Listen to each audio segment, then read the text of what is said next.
and welcome everyone. Today I'm going to show how to fix Pinterest verification code not received.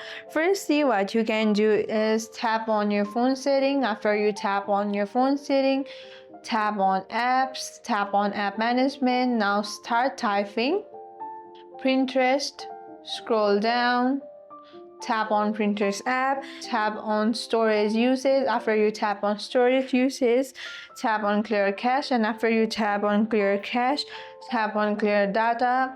After this, open your messages app. After you open your messages app, tap on your profile icon. After you tap on your profile icon, tap on spam and block. Ensure spam protection is temporarily disabled if you still are not receiving it.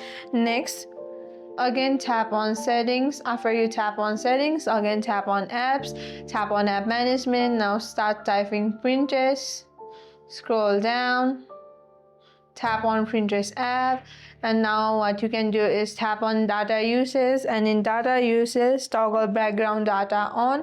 After you turn on background data, tap on permissions. After you tap on permissions, ensure SMS, contacts, and notifications are allowed.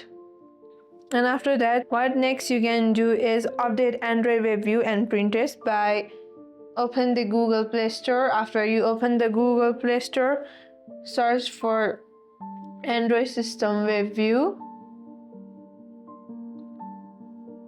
and in this, tap on update if available and search for Pinterest and ensure it is fully updated to the latest version. If you still have any questions, comment down below.